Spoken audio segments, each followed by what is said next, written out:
তো ডিমের কুসুমটা আলাদা করে সাদা অংশটার সাথে হাফ কাপ পরিমাণে চিনি একটু একটু করে দিয়ে বিট করে নিব। আর হ্যান্ড বিটার দিয়ে বিট করে নিচ্ছি, এখানে কোনো ইলেকট্রিক বিটার ছাড়াই একটা ফোমিং ভাব করে নিব। আর দেখুন অল্প অল্প করে চিনি অ্যাড করছি আর অনবরত নেড়ে চেড়ে এরকম একটা ফোম করে নিয়েছি। তো এরকম একটা ফোম যখন হবে তখন ডিমের কুসুমগুলো দিয়ে দিব আর একটু আলতো করে ডিমের কুসুমটা মিশিয়ে নিব। এই ফোমটাই কিন্তু কেকটাকে ফুলাতে সাহায্য করবে, তাই একটু ধৈর্য ধরে সময় নিয়ে এই ফোমটা তৈরি করে নেবেন। তারপর এই যে স্ক্রিনে লেখা এই উপকরণগুলোকে একসাথে চেলে তারপর আমি এর উপর দিয়ে দিচ্ছি। ঠিক একইভাবে আলতো করে এই শুকনো উপকরণগুলোকে ফোমের সাথে খুব ভালোভাবে মিশিয়ে নিতে হবে, যাতে করে ফোমটা কোনোভাবেই নষ্ট না হয় সেই দিক খেয়াল রেখেই মিশাতে হবে। আর খুব ভালোভাবে মেশানো হয়ে গেলে আমি একটা স্প্যাচুলার সাহায্যে আরেকটু ভালো করে মিশিয়ে নিয়েছি। যে মোল্ডে কেকটা বেক করব সেই মোল্ডে আমি একটা কাগজ দিয়ে একটু তেল ব্রাশ করে নিয়েছি।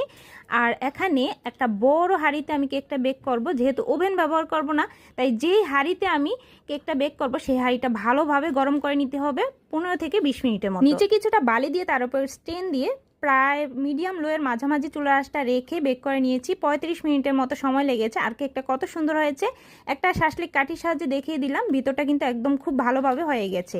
এখন কেকের ক্রিমটা তৈরি করব। দিয়ে দিচ্ছি 1/3 কাপ পরিমাণ কর্নফ্লাওয়ার, 1/3 কাপ পরিমাণ গুঁড়া দুধ, 4 টেবিল চামচ চিনি, 1 কাপ দুধ আর সাথে সামান্য একটু জল দিয়ে অল্প আছে একটু অনবরত নেড়ে চেড়ে একটা ক্রিম তৈরি করে নিব।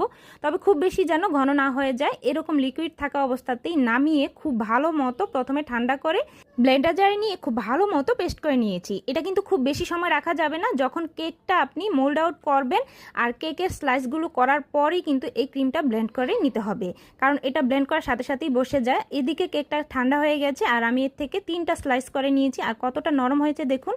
এবার একটা স্লাইস নিয়ে নিচ্ছি, এর উপর দিয়ে সুগার সিরাপ দিয়ে দিচ্ছি। একটু জলের সাথে চিনি গুলে নিলেই সুগার সিরাপটা তৈরি হয়ে যাবে।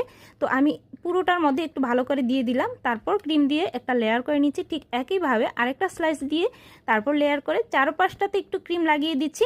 এবার যেই 3টা স্লাইসের একটা স্লাইস বাকি ছিল সেই স্লাইসটাকে একটু ব্লেন্ডার জারে নিয়ে গুঁড়ো করে নিয়েছি। এবার সাইডগুলোতে একটু লাগিয়ে দিচ্ছি। কেকের যে ক্রিমটা তৈরি করেছিলাম তার সাথে একটু কোকো পাউডার মিক্স করে নিয়েছি আর একটা পাইপিং ব্যাগে নিয়ে তারপর একটু লেয়ার করে নিচ্ছি, ডিজাইন করে নিচ্ছি। আপনাদের পছন্দ মতো আপনারা কিন্তু ডিজাইনটা করে নিতে পারবেন। আর এই কেকটা এতটাই স্পঞ্জি হয়েছে, আপনারা কিন্তু অবশ্যই বাসায় একবার হলেও ট্রাই করবেন। আশা করি আপনাদের ভালো লাগবে। যদি আপনাদের ভিডিওটি অনেক ভালো লেগে থাকে বা কাজে এসে থাকে তাহলে কিন্তু আপনারা লাইক আর শেয়ার করতে একদমই ভুলবেন না।